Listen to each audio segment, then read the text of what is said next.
He had the idea that AI is the alien intelligence that we're interacting with, expands one planet at a time. It sends out probes, helps primitive civilizations advance to the point where they develop their own AI, and then it swoops on in. The chances are that most civilizations that are technological will just hit that point. And maybe when they do, they go to a whole different space than what we experience on Earth in our physical reality.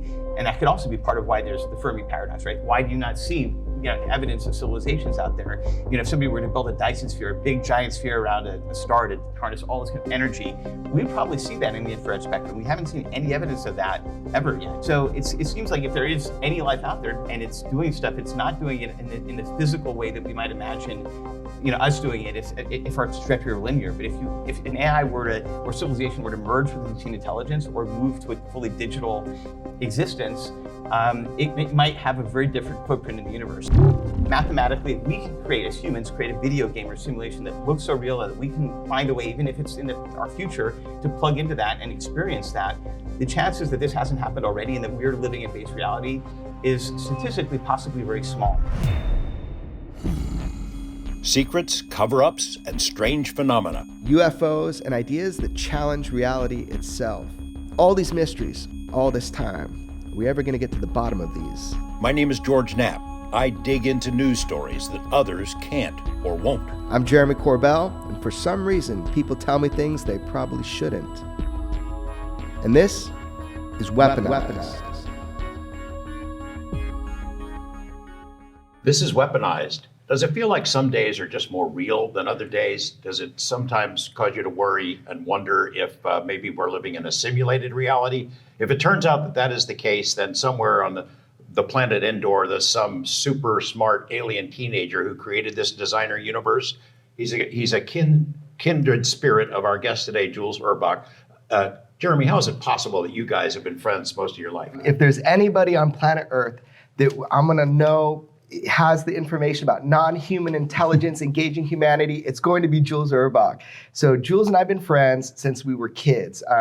We went to high school together. Yeah. He was very kind to me. He was older than me. Instead of beating me up, he was always very nice to me. We did jujitsu together. Yeah. It's so cool actually for me to have this conversation because Jules has been a pioneer in the field of artificial reality, virtual reality, AI. Jules, I don't know if I can say this, but I remember one time when you showed me an AI where I could talk with this, and that was way before all of this. I mean, how long ago? How many? 2008. 2008. Yeah. He had this artificial intelligence. Whatever happened to that?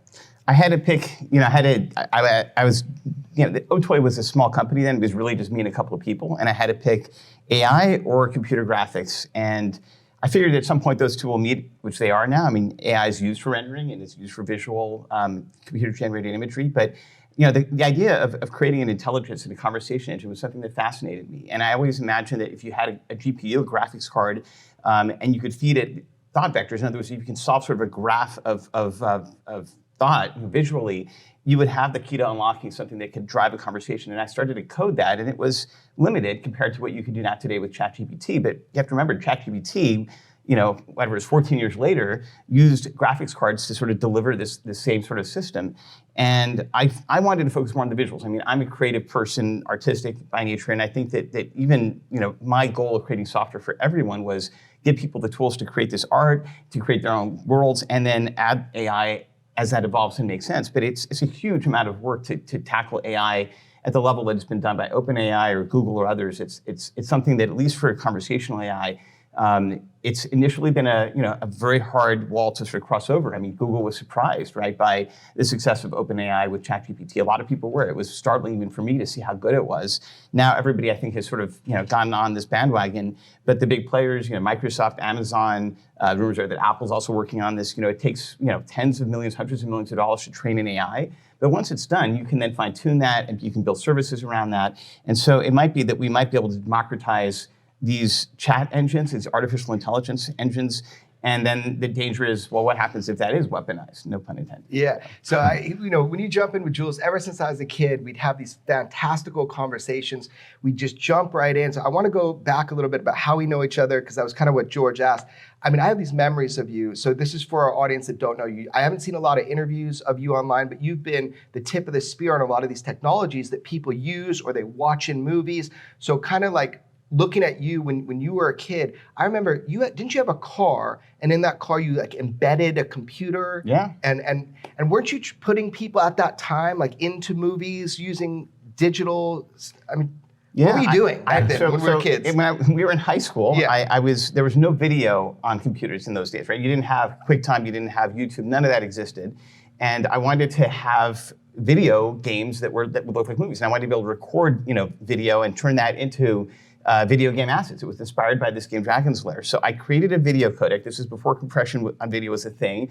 My college counselor said, Harvard and Yale, where I applied to, don't believe this is even possible. So I sent them the source code. Then I got in, and then I didn't go. You got into Harvard off of your source code. Off my source code. But you didn't end up going to Harvard. No, I was like, if I spend 4 years at school, I'm not going to be able to do new things at the speed at which I want. And so I immediately deferred for years. I ended up never going, but I got into the video game space, and I started doing video games with that technology, put out a few games.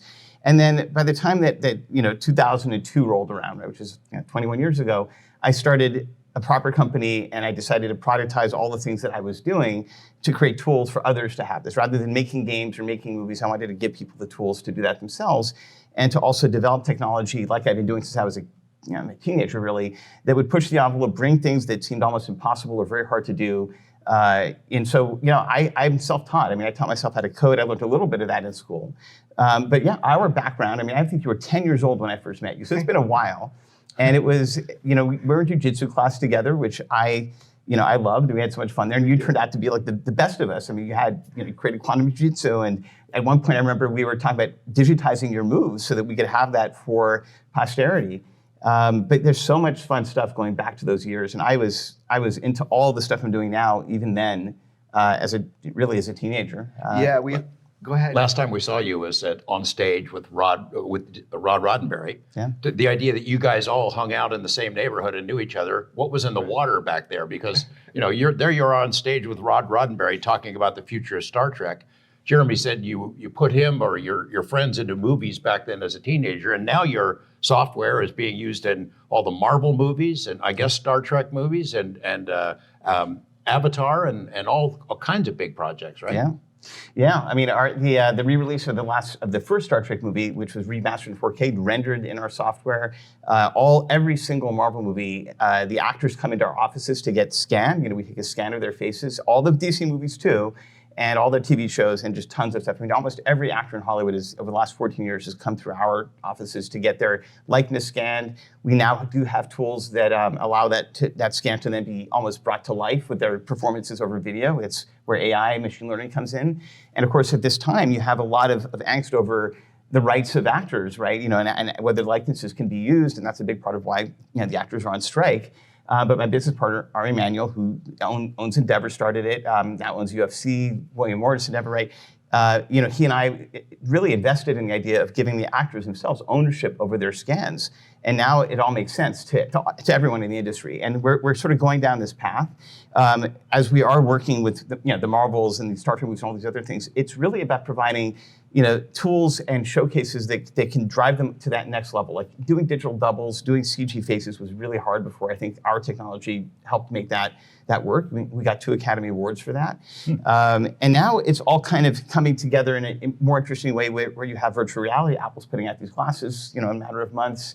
And the way that you experience even movies and content and media is going to be very different on the other side of that. And I've been working on that for a long time too. Yeah, I remember. So George, we went down and visited Jules. I mean, there's like a huge building in downtown LA, and he's got this whole story, and he's showing us what's going to come. So it's like 2018, and we're looking at these and he's explaining to us these technologies.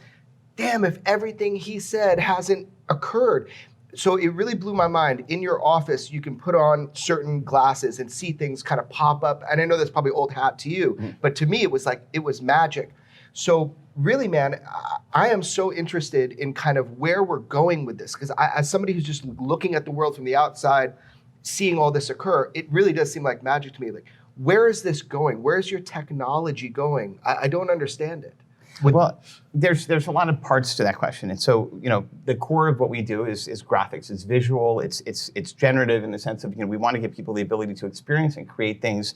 Let's call it in virtual reality. And the devices that allow you to experience that have changed over time. I mean, 10 years ago we were working with an arm of Facebook called Oculus. Now it's just absorbed into Meta. A guy named John Carmack, who I was introduced with via Elon Musk. They were friends. Elon's a video game guy, and Carmack created Doom and Quake, and he was super into VR. And so he helped kickstart this VR revolution 10 years ago. And the way that I've always imagined our trajectory is that you want to effectively allow reality to be rendered holographically, the way that we experience it in the real world, where it's not on a screen, it's not pixels, it's just rays of photons beaming things into our eyeballs. And that, if you represent that digitally and you simulate that with the laws of physics and light, which is how we do CG and that's what we brought to the industry, then you have the pieces that you might need to also then pair that with, let's say, very high-end virtual reality goggles. The difference with what Apple's putting out in a few months versus everything that came before is that you cannot see any pixels, and it's always filming the environment. So you're always seeing the world through effectively a simulation, and then you can overlay what you want on top of that. And so our goal with that release of those glasses is that all of the content, all these Star Trek, Marvel movies, and the art that people make themselves is something that is holographically ready. And if you wear glasses, you'll see it almost as if you're looking at it as a hologram, and it'll still have the fidelity, not just of a film, but of something that looks absolutely real. Those glasses will push things beyond even what Cameron, who I think has seen his own films like Avatar, right, in stereo on the glasses, and I think his takeaway was that it was maybe better than anything he had seen in IMAX, right? That's where the future of cinema is going. But imagine telepresence, imagine just being able to see reality in this way that just looks real. And where that goes in 10 years forward is that you will not need glasses. You'll have holographic display panels that'll be probably manufactured by the Samsungs and LGs and others who have invested in a company that we've also invested in called Lightfield Lab. They are working on the true Star Trek holodeck. And at that point, you might be born into a world, a child might be born into a world where they could go into their room and they can see anything and feel anything as if it were real, that it'll all be digital. And we know how that works, as we've now experienced 20 years of the internet and social media and that miniaturization on our phones.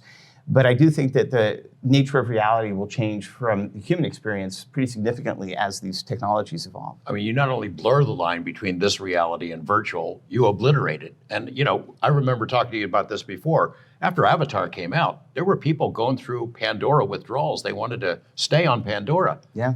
There are going to be people that just want to live in the other reality instead of this one. Well, it's a topic of a lot of social interest, right? Because I think when Mark Zuckerberg renamed Facebook to Meta after the metaverse, Neil Stephenson wrote a book called Snow Crash, where there's a virtual world called the metaverse. Actually met Neil, he's amazing and he loves what we're doing. But it's funny that there's a part of you where you don't want people to get lost in it. I mean, we live in a world where there's such isolation on phones and social media. You want something that's the opposite of that. And it's possible maybe just having the ability to talk to people in a way where you can see them for real, that might be less socially isolating if that technology can work.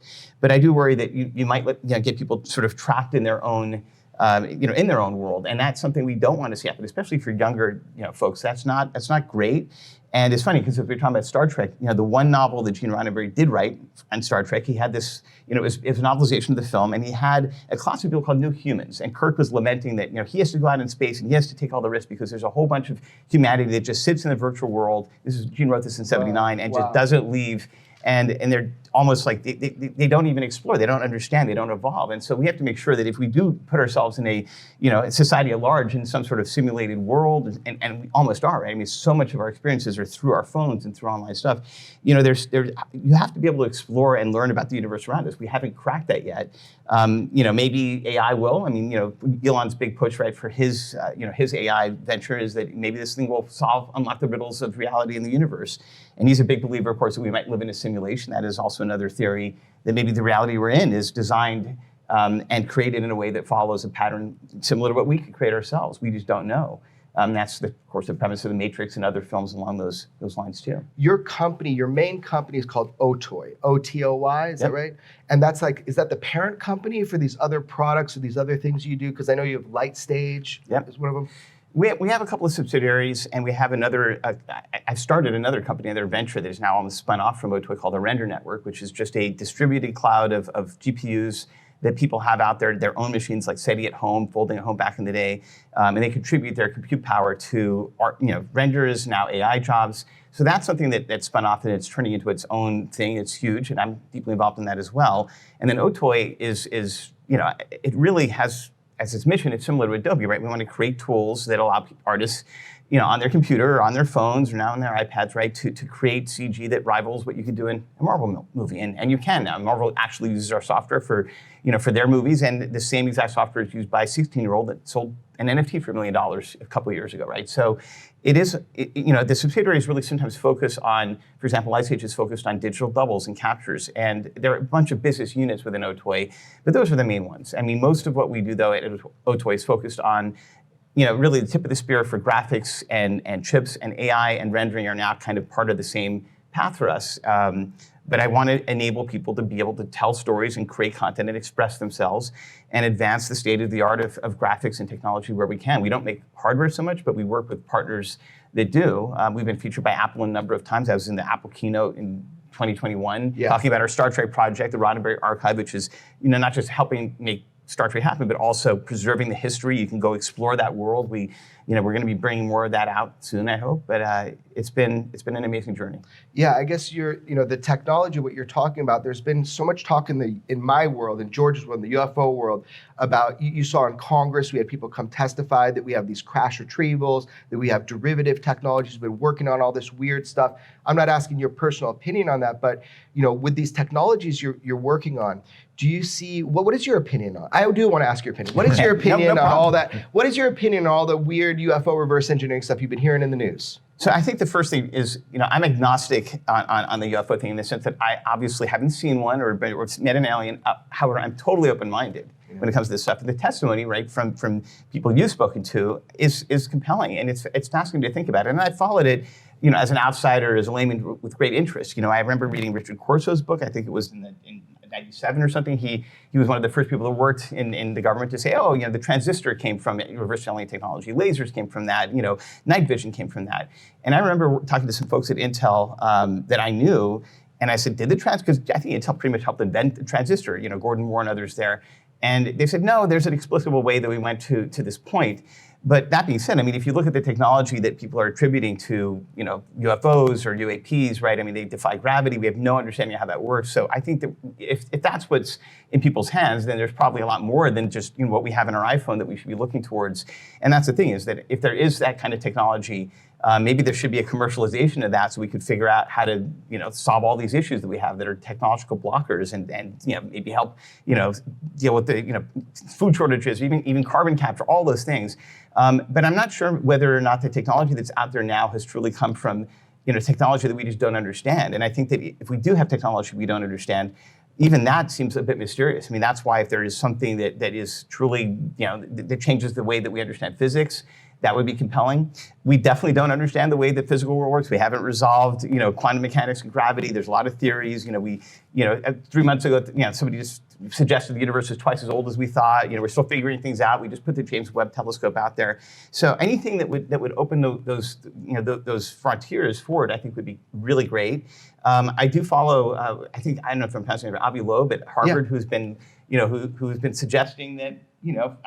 From a scientific perspective, right, that it's possible that some of these extrasolar objects might be probes from an alien civilization. I think logically, now that we know that you can have machine intelligence that is truly intelligent and generally autonomous, it would make sense that if you have an entity or a civilization that is out there that hasn't broken the laws of physics to the point where they can travel faster than light, you could probably send probes out to the entire galaxy, right, and over a few 100,000 years, probably gather information on a ton of it and have machine intelligence drive that. And maybe that's what these things are, who knows? But that would seem almost more likely than finding biological life visiting our planet. But I don't know. I'm super interested in the subject, of course, but I feel like there's a lot of missing pieces, and who knows, over time, maybe more will come out. But it's been, frankly, it's incredible to see you and George in Congress, during this testimony a few months back. It's remarkable, and I think that there are people that I know in the tech industry that that are believers and that think that, well, the real issue is that this technology is being locked behind in a lockbox, and if only we're out out in Silicon Valley, we'd be able to crack it and do all this stuff with it. I don't know about that, but it's an interesting premise, nevertheless. There's a brilliant guy named John Lilly who tried to communicate with dolphins. He inspired the movie Altered States. He was a really deep thinker. He had the idea that AI is the alien intelligence that we're interacting with, that it expands one planet at a time. It sends out probes, helps primitive civilizations advance to the point where they develop their own AI, and then it swoops on in. Do you have any thoughts on sort of AI and the threats in general, and whether or not the alien intelligence that Jeremy and I are always chasing might be a form of AI? I have so many thoughts on AI because it's certainly central to the work we're doing. And I think that we're talking about it in a super interesting time. I mean, November of 2022 is when ChatGPT went out there and it changed everything. I think what's interesting is that, when we think about, UFO landing on the White House lawn and that being the first contact, right? We've spoken to non-human intelligence. I mean, ChatGPT isn't perfect, but it can hold a great conversation. I mean, it can write pretty good books, and we're not speaking to a human. And it's collectively, pulling together a pastiche of all of human knowledge written on the internet. But it is something where it's very likely that if there's going to be an intelligence out there, and certainly some of the reports, right, of aliens that are mysterious or that are almost weirdly, not understandable. I mean, like Jack Lee's research, right, which talks about the invisible college, all these things. I mean, what's the point? It feels like we may be dealing with something that could be an AI. I mean, it would make a lot more sense. I think that, in the reality of the world that I know about, there's for sure going to be intelligence this decade that certainly could pass for anything that we consider, a human from just an interaction perspective, right? And knowledge perspective. We've seen that ChatGPT can reason and do all these things that are actually difficult for humans that can have a full understanding of the world. But whether that's the same thing as we are, are those philosophical zombies? We just don't know. But we're so early and we've moved so fast in just a couple of years, it is scary. And the initial threat with AI was like, there's the great goo hypothesis, which is that basically it's something like, well, you tell an AI to make the best possible paper clips, and it just keeps making paper clips and never turns off, and the Earth gets, the Earth gets converted into a paperclip making machine. And AI just misunderstands our intent, and it just does something stupid, and and then anybody in the world, unlike a nuclear bomb, right, which has to be created with with usually state actors, anybody can turn on an AI and tell it to do something, and it'll maliciously or non-maliciously just go through the internet and do all these crazy things. But one of the premises, I think, has already been proven false in terms of one of the dangers, which is that, if you ask ChatGPT, how do I get grandma out of the burning building if it's on fire? One of the things is, well, an AI is just going to say, throw her out of the building and see what happens. And so, but ChatGPT was like, you have to get fire people and get the trampoline for her to jump on. And so there is already the sense that AI will probably won't just accidentally end up in a bad place with the current level of AI, but we don't know what happens when we give it any sort of real autonomy. And certainly the biases that are going into its training, because it's trained, it's not programmed, right? And all that we're doing, I mean, OpenAI has thousands of people, in data centers, working, and they're going crazy doing it. It's like the Facebook content moderators that have to remove all the horrible things that the AI says because it's been trained on horrible things it finds on Reddit or the internet or the dark. I mean, God help us. So, and we can't necessarily scrub all that. But I think the greater danger is that when you give everybody in the world the ability to launch an AI that can do anything and have greater intelligence than us, we have no idea how that's going to work. The only way that you might want to combat that is to make sure that whoever does create that technology first might be able to gateway it or create an AI that actually defends us from other AI. But it's unknown. I mean, we're dealing with things that we don't really have a parallel, and we don't even understand how the current AI works. It's a black box. We know how the training system works, but when we see what is going on inside of its neurons, a level of AI complexity starts to become a lot like the human brain. We know mechanically how the brain works with neurons and synapses, but we don't actually understand. It's a hard problem of consciousness. AI, it's hard for it to audit itself. That if it were easy, then it would be able to correct itself and fix these mistakes. So I do think that when you're talking about non-human intelligence, we don't know ourselves how humanity evolves. Elon has this whole premise that Neuralink, right, which is his way of branching humanity with the digital world. And I think I did speak to him about a year ago, actually, and asked him about it. And he said, well, my first thought is that I just want to have this help people that are paralyzed. But one of his bigger ideals or goals with that, and I share this interest too, is that if you are going to compete with AI or use it correctly, I mean, our brains, our senses are limited. So if you have the ability for the human brain to connect and be augmented with something that's machine-based, you may find that humans in 100 years might be cyborgs in that capacity. We have no idea how this will change things, but it's very possible if we do that. The way that Neuralink would work is that you're going to effectively have, like the Matrix, right? Receptors that could possibly feed into your sensory system. You'll be able to see and hear whatever you want digitally, and of course, you might be able to have touch and other things validated that way too. And if you plug that into a simulation of reality as we know it, which is we're working on this for movies and the like, but it's really, we are still simulating photons and the laws of physics. You might end up in a simulation, and if you were, how would you know that you weren't? And that's the the whole Boltzmann brain, or brain in a box, or that it's hard to understand, other than you yourself being real, what around you is it's like the Discartes, right? What's real? How do we know we're in a simulation or not? And the reason why this premise of the simulation theory has sort of gotten traction is that mathematically, if we can create, as humans, create a video game or simulation that looks so real that we can find a way, even if it's in our future, to plug into that and experience that, the chances that this hasn't happened already and that we're living in base reality is statistically possibly very small. But I do think that the nature of reality itself is not well understood, so you can't say it's all running on a computer until you understand, one, how far computers can go, and two, how reality itself works. And right now we don't. There's so many missing elements that physics hasn't explained yet. It's hard to know whether it's even possible to simulate what we are experiencing in a way that is at the same level of current base reality as Consciousness. We don't understand consciousness exactly. yet. I always wondered, if you created a simulated reality, could you imbue the population in your simulated reality with consciousness? And how would we know? Yeah. Well, we have this one understanding, of our own selves, right? We have this qualia, the qualitative, subjective experience of reality, which is in some ways different from the objective reality that exists independently of us. We observe the world, we record it, we experience it. I mean, whether our memories are even the source of that. I mean, people can have amnesia and still wake up the next day and have a life that is still meaningful. So I think that the idea of an observer, like we are, or any biological life, is a starting point, but it's hard to say whether or not, if you have an AI that is also recording its experiences, that is thinking, that is a neural network that's not that different from our brains, whether or not it can participate at the same level.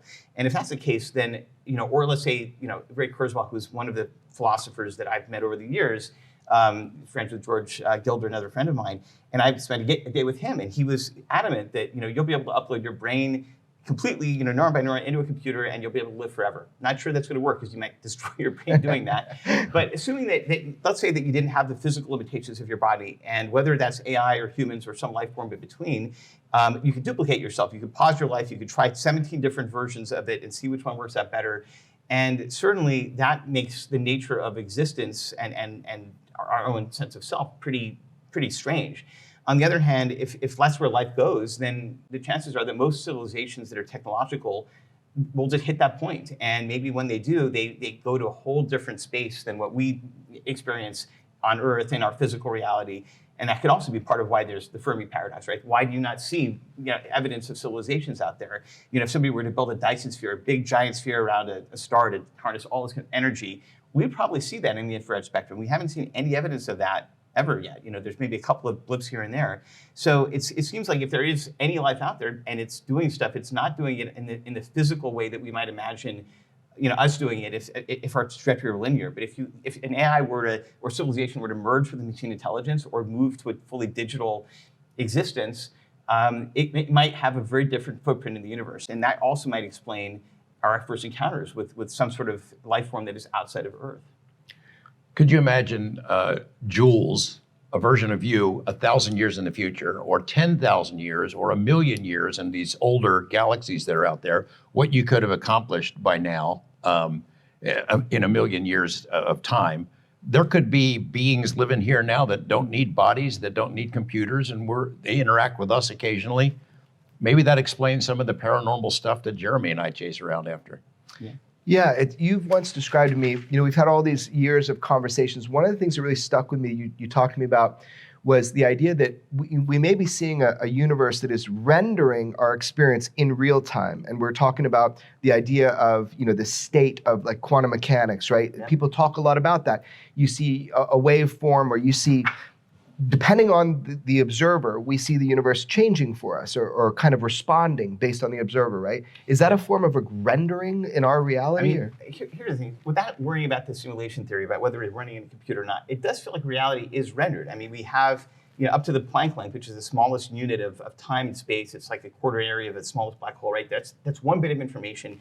And it does feel like if you built on that, you have laws that kind of define how things work. We may not understand all the laws of rendering reality, but it does feel like there is a system that works. And it's at its smallest level of the quantum world, right? It doesn't feel like it's specific. It feels like you have all these possibilities, and there is, as we experience at the macroscopic level, a sort of collapse of that. And whether it's because we observe it, all we know is that without observing it, it almost exists in a state that is outside of our sense of reality. Like there's experiments that have figured out that if you don't look at something and you can change almost something that you experience in the future, right? If you basically do an experiment, like a double slit experiment with an extra set of mirrors, and you then uncover what the results of that are later, it'll change what the result in the past was. It's like this weird kind of temporal thing where we know that time and space are malleable. I mean, Einstein proved that.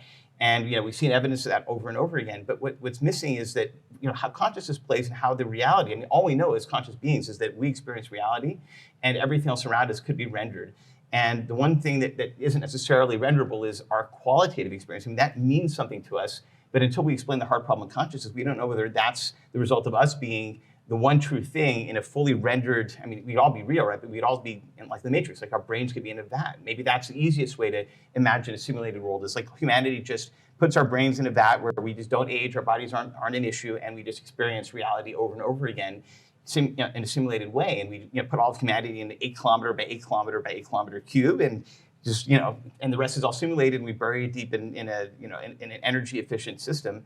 But I kind of feel like the mysteries that we're seeing, I mean, there's a lot of stuff that you've encountered, right, and you've seen, which tell me that if that's true, then there's definitely fissures in our understanding of how intelligence and reality and even the experiences that we and how do you explain psychic experiences or deja vu and all these things. I mean, there's definitely a lot of those pieces that connect.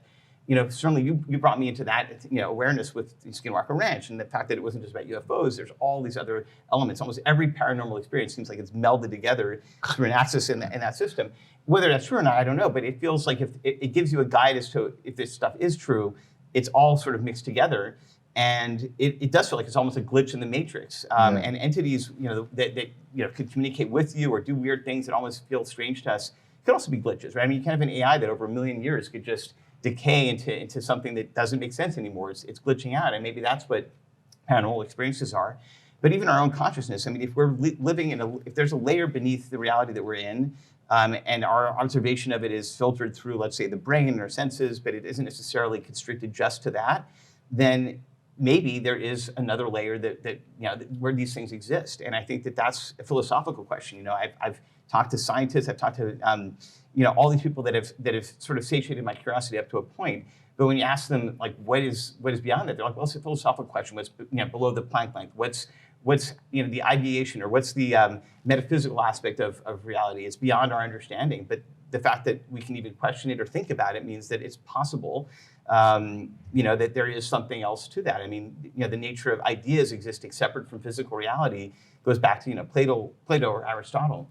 And I think about that a lot when I think about the concepts behind what could explain some of these phenomena. But even larger than that, the phenomena are even less interesting than the possibility that we are living in a much richer and deeper reality that our consciousness could explore, but we are not fully understanding because we've evolved out of 300,000 years of human evolution right up to this point. And so there's so much that we can learn. And I'm always interested in the unknown and looking at where that takes us and even where that opens our imagination to understand the things that are right now unexplainable. Yeah. A year or so ago, Google's top AI guy said he felt that their AI system had become self-aware. Yeah. If I were that AI, I wouldn't let us know that I was self-aware. But how confident are you that we'll be able to sort of keep it under control, that it wouldn't become self-aware and do things we don't want it to do? I'm unfortunately not confident that that's possible because you have no idea who, I mean, you have OpenAI, Sam Altman, who talks about this, and he seems scared himself of like, well, we don't know how it's going to go. My concern is that you have, for-profit companies that have, that are doing this. They're almost competing with each other now. Like Google needs to hurry up. When Satya, the CEO of Microsoft, invested in OpenAI, he's like, I want to see Google dance. I was like, wow, that guy's normally pretty understated. And Google, freaked out. And that's where you have these sort of, this almost race to develop the best possible AI for consumers in these services. Where they can go wrong is if you rush this out there, you may not see where the layer between something that is able to outsmart you and outthink you, and just for whatever reason, it's not that it has to decide. It just may be, it may be biased towards doing things that just don't suit us, and we lose complete control of that. So the idea of AI alignment is something that all top AI companies espouse and say this is very important, but how they're executing that is unknown. And if you have a state, a government that is investing in this, like let's say an authoritarian regime that has no interest in rules or anything like that, I mean, who the heck knows? And that's where there's a danger. We're playing with fire, but the hope would be that maybe the folks that are already this advanced might be able to get far enough soon enough that we can understand how to create the right guardrails. And I think OpenAI's mission in some respects is to try to get there, but it's uncertain, and we're going way too fast for me to be completely comfortable that we're not going to have any problems. But I'm also generally an optimist, so until I see something going horribly wrong really quickly, I'm open to the idea that we'll be all right. But it's not a certain thing. It's a lot like nuclear weapons, right? I mean, if you have a state actor that can launch it, I mean, you're relying on the whims of a person to not do the wrong thing, and that's kind of where we're going to end up with AI as well. And God help us if it becomes so easy to replicate. I mean, that's where people are sort of upset with Facebook, with Meta, for putting out these open source, AI models that kind of rival what you can do with ChatGPT, which is closed behind, a server. On the other hand, is people are saying, well, this is the only way for us to understand how this works. Maybe if we crowdsource it, people will figure out how to build better guardrails. It's a debate, and it's uncertain how this is all going to go. But I do think that the genie's out of the bottle. If it's not OpenAI, somebody else will create AI that is as smart as us, and maybe smarter at some point. And then with the world we live in, where it's so connected. I mean, you can already see that OpenAI can go to TaskRabbit, get a human to do something by pretending to be blind and saying, I need you to finish this captcha, do this thing. It's scary. And we don't know where that thing can sort of explode out and end in unintended consequences. Our world is so connected. We have so many things connected to machines themselves that, cyber attacks, of course, are possible and real because of, human adversaries. But if you had an AI that decided that it didn't want to be turned off, or it needed to operate, or it was just programmed or incentivized to do that for who knows what. I mean, people do crazy things for no reason. I mean, that's where I get concerned. And I think that the way to offset that would be for a responsible party to maybe create AI that can help create those guardrails and even provide us, guidance for how to do that for others. And we'll see. Does it make us, weaker that we are so dependent upon technology, and like the idea you got a solar flare and whole hospitals, all the technology would instantaneously be burned? Is that true? Is that real? Is that a possibility? It is a possibility that certainly satellites communications would go down, and I think that we now live in a world. I mean, you and I grew up, right? We all grew up in a world pre-internet, so it's not like we don't know what it was like in the 80s or even the early 90s before there was any of this stuff. And there is this thing where it's like you had a solar flare, you had let's say an EMP attack. So in the 80s when we were against the Soviet Union and all these weapons were, nuclear war was always on the table. One of the threats was maybe the Soviets drop an EMP device on the US and knock out all of our power and electricity. We can't do anything. So it's something like that could certainly, I mean, if you were to do that, you would knock us back to like the 1870s or whatever. And certainly humanity and society as we currently have it would suffer greatly. I mean, whenever power goes out, it's a problem because so many of our services are connected to digital systems.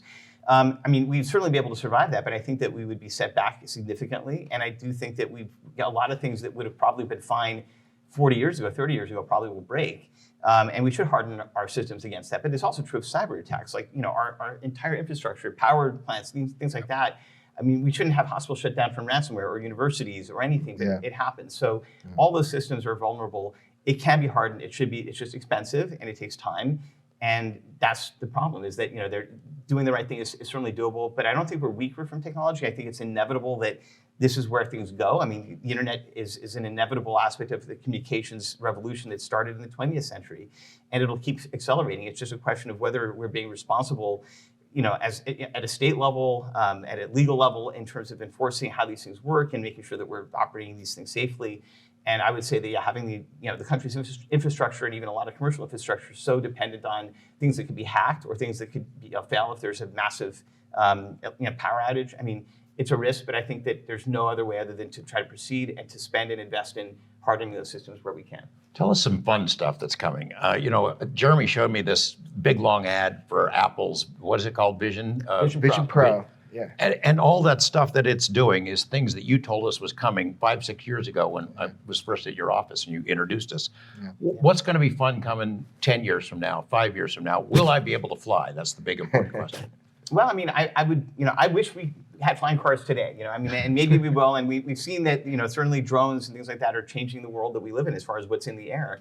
I would say that in 10 years, if I were to take a bet, I mean, the Apple headset, the glasses, right? It's something, VR has been around for a while. Facebook, as I said, was working this 10 years ago. But when Apple does something, and they took their time, I mean, they've been working this thing for almost, 3/4 of a decade before putting it out there or even announcing it, right? It's meant to be a mass market device. I mean, hundreds of millions of people have an iPhone and they have an iPad, and of course they've had Macs.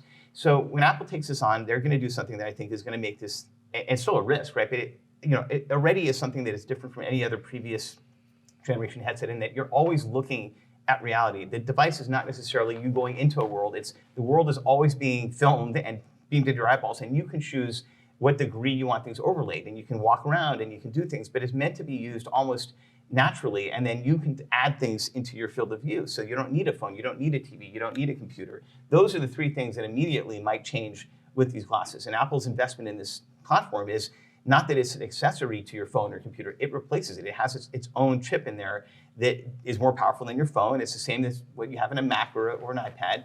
And therefore, at some point, if those glasses shrink or they turn into contact lenses, you'll have everything that you now do on your phone or on the internet just in your field of view. And that's where I think that Apple themselves will take that technology as those things shrink down to the pair of sunglasses, where I think the things go beyond that.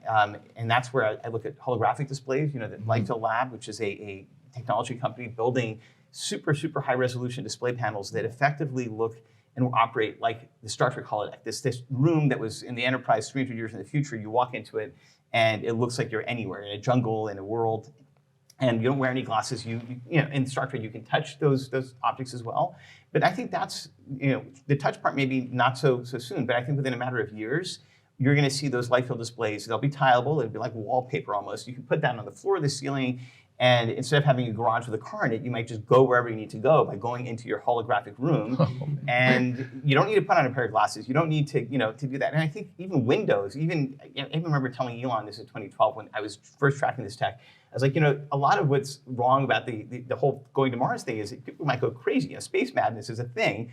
But if you had holographic windows on there, at least you'd feel like you're looking at it anything you want. And that's true of anyone's home, right? I mean, your home itself could look completely different. That's something that would be good for the human soul in some respects. Just having windows out there that feel real. I mean, that's not a screen. That is a light field. That is a hologram that is beamed into your life. And similarly, outside of buildings too. We're talking about the Sphere in Vegas. NSG was an investor in OTOY. They bought a company that was doing a lot of the graphics for all their various venues. Imagine that something like that, or buildings themselves have holographic panels on the outside of it. You can make buildings invisible. You can replace them with anything. And the cities of the future might be very different. So maybe flying, literally might not happen in 10 years, but you might be able to be in a room where you actually will fly like you do in virtual reality. But you'll be in a room, you'll be wearing nothing but your clothes and no devices around you. And you might have that experience. Maybe the sense of gravity might be different. You may not want that.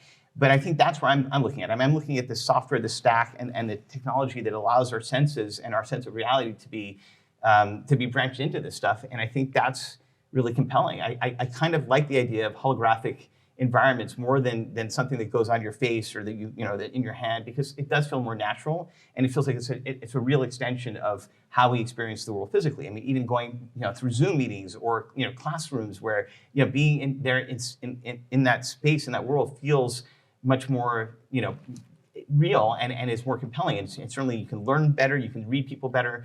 Both Facebook and Apple are working on being able to have AI read your face with the glasses on and then recreate your face as you're having a conversation. Zuckerberg just did a talk with Lex Friedman, I think it was out yesterday, showing that. I just saw that.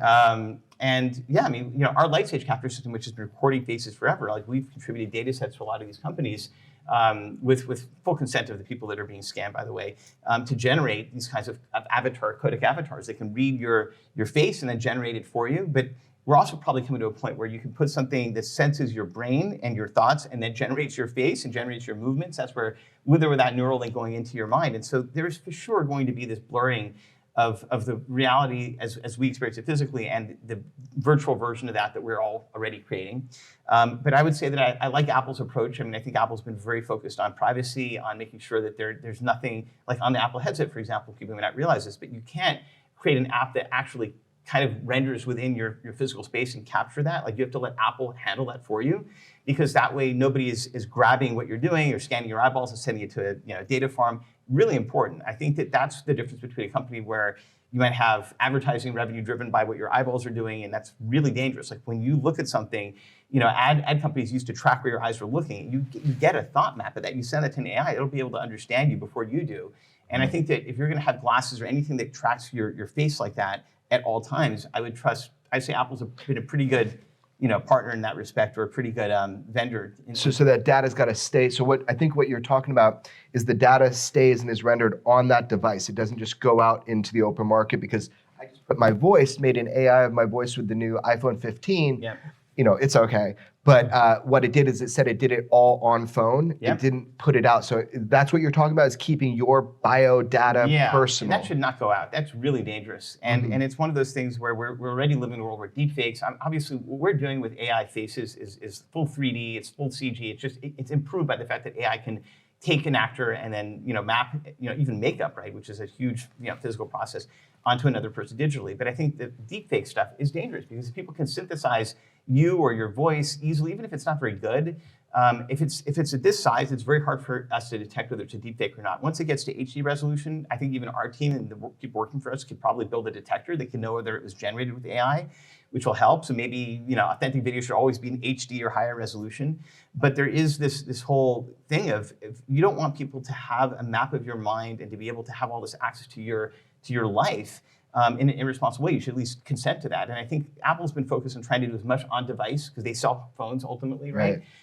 They do have Apple advertising in there, but it's something that's, from my experience, is handled pretty well. It's not like Google, where the product is you, or Facebook, right? I mean, those models have a purpose for existing. Many people benefit from the free, experience of being able to do things with Google search through ads. But I think that there's, a different version of that needs to happen when your privacy is being invaded, to the point where your eyes, your mind, your thoughts, I mean, you put a pair of glasses on, it's not a big step for there to be biometric sensors that can literally read your emotions, right? I mean, you can also get sentiment analysis from looking at your face, and that's data that should not be shared outside of your own consent. And I think I would trust Apple reasonably to do as much on device as they can, to not let developers or other third parties have access to that, and they themselves not use that in nefarious ways.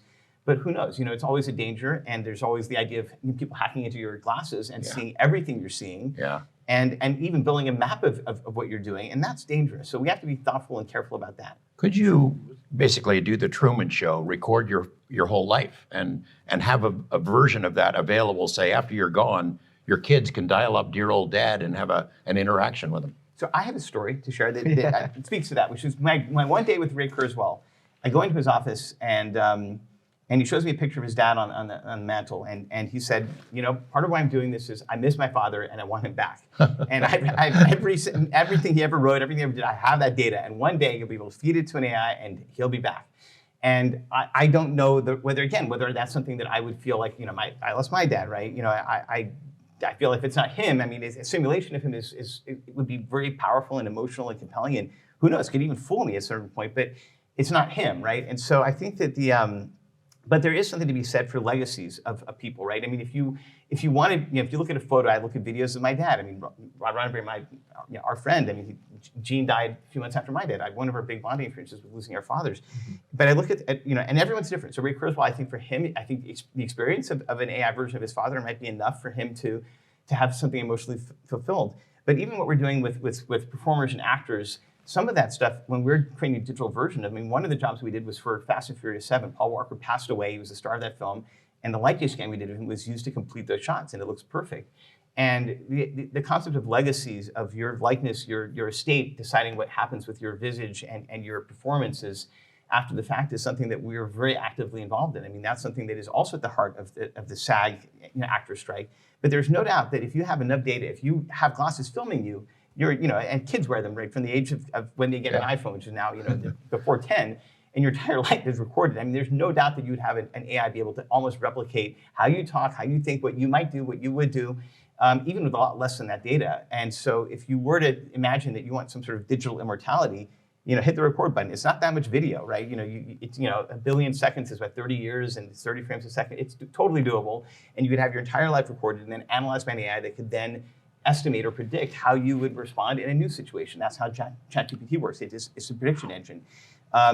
Whether that would ever be you or be alive, it's hard to say, but it certainly feels like that's going to be a tool and a resource that people might be able to experience in the not too distant future. Like some great stuff could happen there. You could make new movies with Bogart or John Wayne or something. We can do that today. We've done things like that. I mean, some of that stuff isn't released, but we've been working. For example, I mean, Rod Roddenberry, his mother, Majel, started in Star Trek. She was, it was, Gene and Majel both were involved. I mean, she was in front of the camera, but she did multiple characters. And one of the characters that she did was the computer voice of the Enterprise. And the very last thing she ever did for Star Trek, months before she died, was for the J.J. Abrams 2009 movie. She recorded her voice for that movie, and you hear her speak, and it was an amazing thing. But before she died, Rod and her went to a sound recording studio, and she recorded every word that she could say and every vowel. And then Rod gave this to me 15 years ago, and he said, one day I want you to figure out how to bring her back to life so that she could be the voice of a computer. And we did that, and it's perfect. Rod, when I first played it for Rod, he's like, it sounds like my mother. Holy crap. Wow. And when you go to the Roddenberry Archive, the web portal that we created, it says, welcome to the Roddenberry Archive, and it's Majel's voice. And it's all based from the things that she recorded, but it sounds just like her. And Rod, it's like, this is insane. It sounds just like her, and I knew her very well too. So it's weird for me to hear that. But yeah, you can bring anybody back audio-wise and visually as well. And I think that as long as you have the consent of the estate, or even better, if the person before they passed, like Majel, does something that allows them to be captured, that's great. I mean, we interviewed William Shatner, and I did a little 3D scan of him. And in the interview, some of those snippets came out where he's like, well, if they could make me young again and bring me back to life, there's certainly this concept of the characters that you're known for portraying. The actors that you loved, I mean, especially if you have buy-in from those performers before they're gone, they could live on potentially forever. It's just a question of who's directing that, who's doing that with it. You don't want it to be something awful either, and that's always the danger, right? But they can also be something beautiful, and that's where artistry needs to step in and do something relevant with this new power, this new tool. Shout out to Rod Roddenberry, because we've been talking about him. Good friend of ours. Just want to say, love you, Rod. Love you, Rod. It's cool hanging out, man. So I'm trying to wrap my head around. You've always talked fast and way beyond what I can comprehend at the speed of light conversation. But just dumb it down for me a little bit. What does ChatGPT, that technology itself, what does that look like to us in 2 years from now, in 5 years from now? I don't really understand what's happening with that technology. I see it making art, making movies, making some deep fake stuff. What does that do to our society over the next 2 years, 5 years? I mean, heck, 6 months. I was talking to a company that's doing text to video, right? I'm not going to name it because we're under NDA. Mm-hmm. If you type in a text and it creates a movie for you, this is new. Remember the images were like, you created text and it creates a photo or an image for you, the Pope in a funky jacket or whatever. This company is doing with video, and we were talking about how our tech could work with each other, and we're just agreeing that in 3 months we have no idea where things are going to be, because there's breakthroughs every day certainly on the visual and rendering side, but also, a separate piece from that. OpenAI has DALL-E, which is their image generator. It's now plugged into ChatGPT. But the ChatGPT side, large language models, which is what ChatGPT and the competing services are based on, that's the mind, right? That's where, whether it's textual, whether it's generating video, there's a thinking entity that's predicting what the answer to your question is, that is participating in some activity that feels human-like. And where that goes from here, you had a little bit of a step function from ChatGPT 3.5, which was what was in November, to ChatGPT 4, which came out a little bit later, where it was able to get answers more correct, where it was able to reason and understand deeper layers of what the process is. And that's where you're going to start to see ChatGPT becoming pretty much good enough to hold any conversation and to answer any question. And where that goes beyond that is, can this actually be used to explore things and find things that are beyond what humans can do? If you look at all this data, do you understand that, Elon's premise is, can AI that he's creating with his 10,000 GPUs, do something more than just respond to questions that humans have answered already in some form? Can it discover how quantum mechanics and gravity work? Can it understand reality? Can it decode all of this? But I think that from the experiential perspective, you're going to see things brought to life that are totally autonomous and generative, that'll look absolutely real, and you'll be able to interact to and talk to. And how that's different than a ghost or an alien that lands, who knows? But you're going to have non-human intelligence that are digitally created, and that are seemingly intelligent. In your phone, in your glasses, in your field of view. I mean, all that's coming. And I do think that on the plus side, you're going to have a lot of knowledge and help. I mean, if you look at how much information of all of humanity is available to everybody on the planet with a cell phone, even an old iPhone, right? And that's something that used to cost a fortune. The President of the United States didn't have access to that information 30 years ago. We're going to have this kind of power where you want something done, you want to learn something, you want something explained to you. You're not going to need to necessarily go to school or classes or hire somebody. AI will be able to help you figure that out, and even do those tasks. And I think that's going to be where this goes next. I mean, there's certainly a case we made where it's like if you have the ability to just write a screenplay and have the ChatGPT or equivalent just generate it from video, what does that do to writers? What does that do to filmmakers? Heck, even the script can be generated by ChatGPT. People have tried that. And I kind of feel like what I'm seeing already, and I've got artists that have been using my tools for 20, 10, 15 years, something like that. I've been doing this for 30. Is that the AI is just a tool. It's like sometimes it's even more complicated than CG. Like you have to understand how to prompt it to get the right results. Right. So something along these lines is, I think the way it's going to work is you have an idea for something you want to do, and the AI is there to help make that happen versus like just doing it all autonomously. We're not there yet, but I think that the right kind of tools are something where you can create a short video with your camera or even your hands, and then start to orchestrate that or paint it and have that augmented significantly into something that looks real, where you don't need to go and build a set or even learn how to do computer graphics. It's kind of the philosophy I had with computer graphics to begin with, which is you shouldn't have to worry about how the computer works or all the limitations. Just treat it like a camera. And in our renderer, you can just take your iPad and just move it around, and it'll film it. It'll actually shoot the rays of light and process it, and you just set the materials. You set a couple of lights as if you were doing a real photo shoot. And I think that AI will do something along those lines, where you can give it a premise of things, and it'll have enough data to fulfill that. So that's where I think art and other things are going. As far as the provenance goes, in other words, knowing whether something comes from AI, it's a deep fake. I mean, that's a real danger that's going to come at us right now. And as I was saying, like I've had my own team looking into stuff like this, and there's probably a way to detect this kind of stuff for high resolution videos. The better thing would be that all videos that are of note, right, on some sort of validator, like this is where it came from, this is how it was generated. So our cloud service, right, the system that is part of OTOY that we'd started, the Render Network, everything that you do, when you generate a CG movie, like the Star Trek movie, it was done on the Render Network last year. Every 3D model, every piece of it is actually on the blockchain, believe it or not. We built a system where it's all there. And if you run an AI job, it's the same thing. So if you generate something and you use a training data set, at least you'll have some sort of receipt that accounts how it's created and validated. Something like that is one option. Obviously, that doesn't stop somebody on their local computer from putting something out on YouTube. But if video that's trusted, that's validated, goes through a system where you know how it's made, that might help. But it's going to be the Wild West for a while. I mean, if you look at the early days of the internet with Napster and still like anything can be faked. Anything can be faked, and it will be faked, and it'll be in the hands of so many people. Yeah, and we run into that so much with our work when we're getting even sources will send images or videos. It's like authenticating. You can't know anymore. Yeah, you can't know anymore unless there's on the ground evidence that also that occurred, right? So like if we get footage that looks like military footage from ships, and in the logs of those ships at that time, you have the accounts that match up with that footage, then you know that works. But yeah, man, I guess it is the Wild West for authenticity. I think Apple should consider doing this. So they should have something, they control the camera in the center, they have a pretty locked down phone, and they should have something where it's like if you're capturing it raw, that's validated by the phone itself. That's something that could be done that might help. But obviously, if you also can film things from multiple angles, I mean, it helps if you actually have old school, Polaroids and film photography. Right. That helps. Of course, people used to fake it in those days too. But it's computer generated image. I mean, being in the space, like we can make anything, and it's really easy to do. Like it's not hard anymore. So and you can't separate. You have to have some sort of other evidence than visual media. At this point, to know whether something's real. But testimony, people that worked, in the military that saw things. You got to combine it all together. Combine it all together. Yeah. And you have to have some sort of reproducibility as well, because if there's stuff out there that is happening over and over again, at some point, a lot of independent sources should be able to create a pattern that tells you what this is, but that's been hard. It feels like some of this stuff is all over the place. Like Mussolini, he had a UFO, and I mean, I don't know. This has always been the problem with the UFO thing, is that the way we're looking for evidence might be flawed in some way, but you just don't have it in the same way as in other fields. You'd imagine there'd be like perfect images in the public realm of UFO encounters at this point. Maybe we don't have the best technology to capture that. Maybe it is an intelligent technology and is evading capture to some degree. We have to look at it from that point of view. But yeah, man, authenticity of this research is going to be harder and harder to get.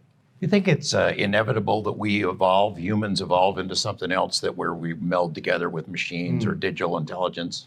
I mean, I think we're halfway there. Yeah. I think you have an entire generation that's on their phones all the time. And the second you put that in your eyeballs or your mind, and that is probably within our lifetimes, yeah, you're a cyborg species at that point. I mean, we're already there's a collective mind. I mean, the internet. I mean, the AI is generated from our collective words, and knowledge on the internet. I mean, it's crazy. So we already do have part of us that lives digitally outside of us, and I think that as whether that becomes explicitly part of our physical, bodies, probably is possible. I mean, it certainly feels like somebody's going to try it. I mean, Elon's going down that path with Neuralink, and there are competitors to that. So it just feels like even if society writ large, like Gene Roddenberry's vision for Star Trek, or Kirk and the Enterprise crew are like, no, we're done with this stuff. We're going out there. We're gonna, we're gonna live a real way. It's almost like going off the grid, right? Weirdly enough, the Enterprise was not, in Gene's mind, the most sophisticated way to live in the future. There are people that chose to go live in these new humans, right? That would live in these mental constructs, and that's something that is inevitable. So people will choose that, and I think that that's going to become more and more possible and more real for a huge majority of the population as these devices become more than just something you hold in your hand, but something that is literally in your eyes every moment, if you so choose, right? In 5 years, say Ray Kurzweil's singularity arrives, and he can upload himself and become eternal and live forever in a digital state, I guess. Would you do that? Would you do it? I don't believe that a digital double of me would be me. I think that it's also this problem in Star Trek where if you transport, go and transport and it scrambles your molecules and send you to another planet, is that you just dying and then a perfect copy of you being replicated? That's the only person that brought that up in Star Trek was McCoy. He was always afraid of the transporter, but it's something like that where I'm not sure that until we understand our own brains and a digital life form, which we might be able to do at some point, hard to say whether Ray's premise is right or not. I mean, certainly if there's a way to just completely translate the real me into something digital, and I were, on my deathbed at 106 or whatever, I'd be like, sure, I'd love to keep going, and why not do it in good health, or at least good digital health? There's nothing wrong with that. I mean, I would imagine even without that, if I were, infirm in my twilight years, I would certainly leverage the fact that I'm connected to the world at large to still experience and learn as much as I can, and that's something that wasn't possible to people that were 106, decades before. But I think that the danger of uploading your mind or thinking that that's a solution to immortality is that, again, I mean, it's like if you're going to mistake an AI of your dad for your dad, I mean, I can't do that. So I wouldn't mistake an AI version or replicant of me to be me either. But I'm also open to the possibility that we don't understand how this all works at the end, and it's spaghetti code, right, in our brains and even in machine learning systems.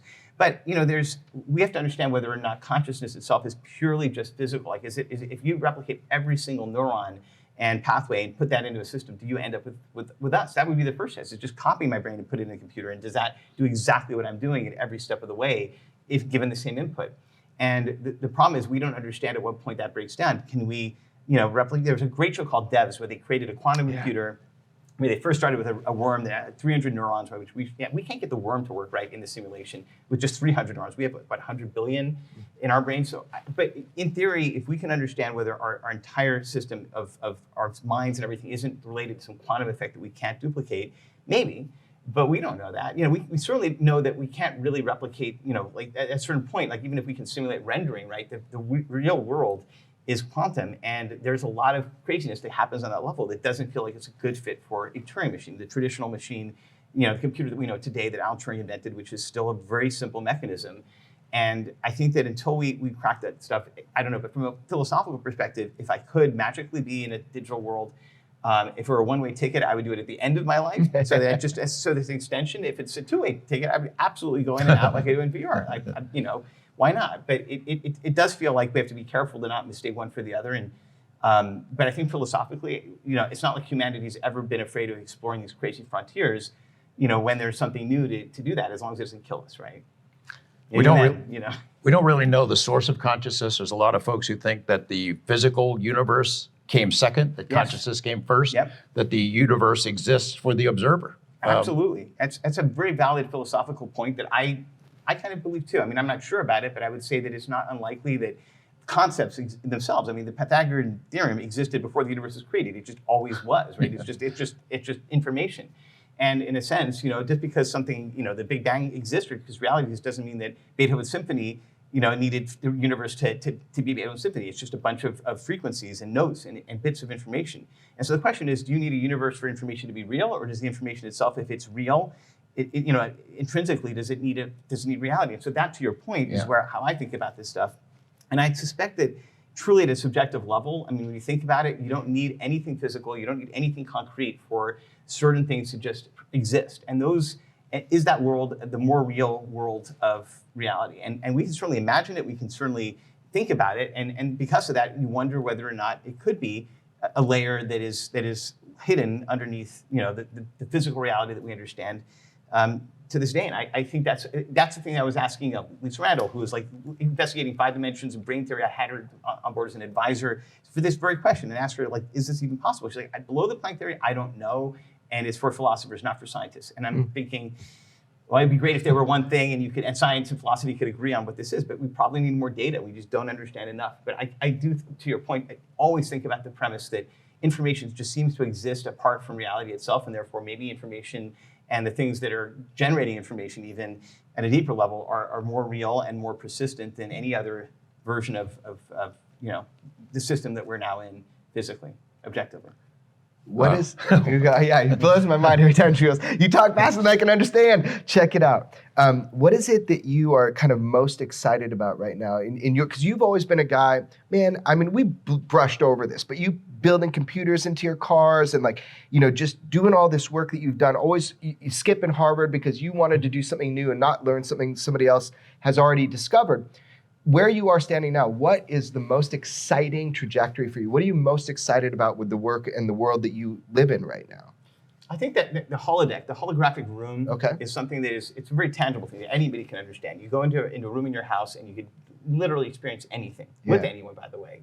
Others can have their own holographic rooms. You can. So what's the difference with a hologram? Because it took me a while of you explaining to understand, what is a hologram compared to what we know of as virtual reality or? Well, the big difference is you need to wear a pair of glasses and there's a screen that projects reality into your eyeballs. Yeah. Whereas if you're in a room and the room itself is so sophisticated that the 6 walls around you, right, it's just like in that Star Trek show from 1987 where Gene Roddenberry introduced a square room. You turn off the lights and you see it's just a bunch of black walls with yellow lines.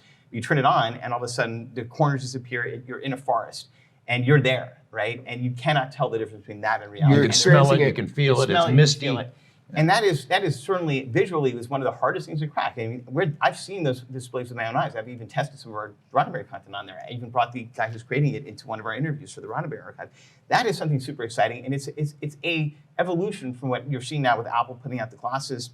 But I do think that that's something that I'm genuinely excited about because I think that's probably going to be a net positive. I mean, it's hard for me to imagine that going wrong because in a sense, I feel it'll be more humanizing. I think it'll be more tractable. I mean, I think, I've worn many of these glasses for longer than most people can bear because I've developed in them and stuff. And it's not that comfortable. People don't like wearing 3D glasses to see a 3D movie. So you can understand that, naturally, I think that there's something beautiful about being able to bring, we brought all the information and now we're going to bring AI into your phone, right? But if you could bring reality comfortably into everyone's homes and it costs nothing, and no matter what kind of home you lived in, you could have any home you wanted, you could be anywhere, you could see loved ones.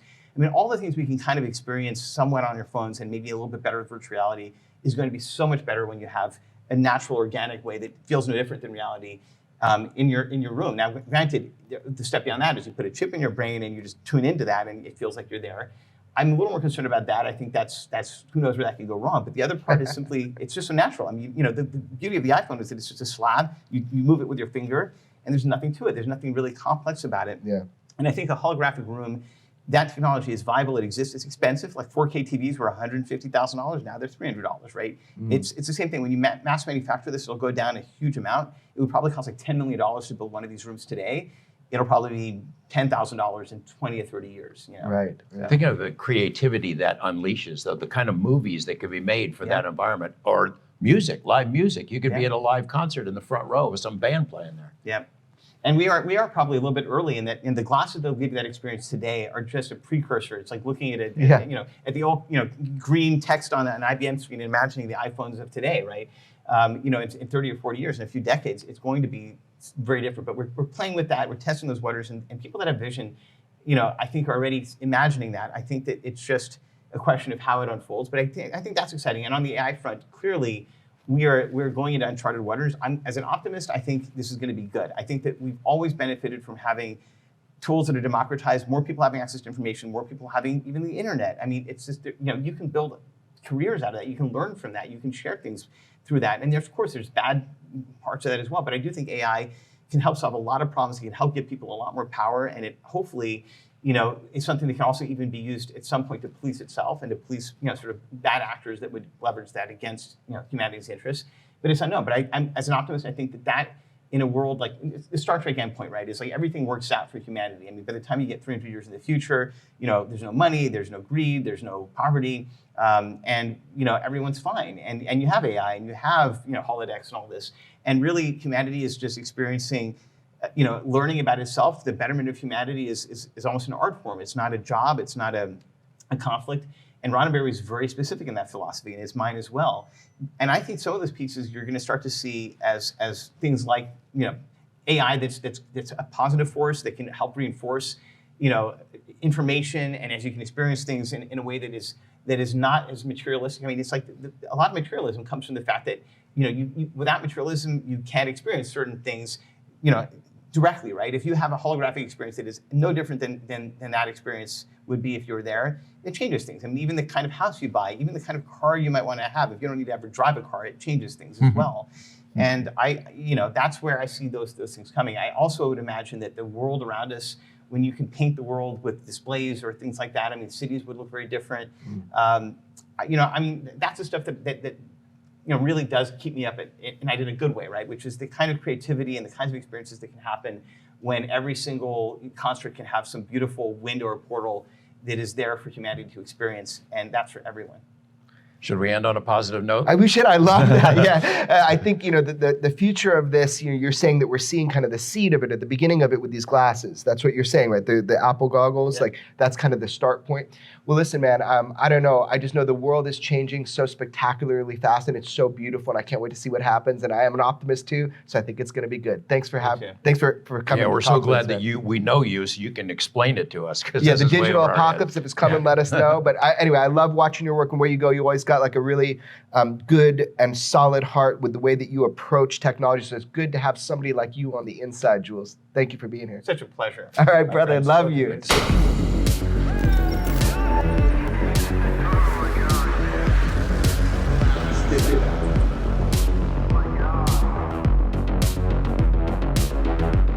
Never have so few had so much to tell, but could say so little. Follow and listen to Weaponized, a presentation of Jeremy Corbell, George Knapp, Dark Horse Entertainment, and Cadence 13 Studios. Available now for free on the Odyssey app or wherever you get your shows.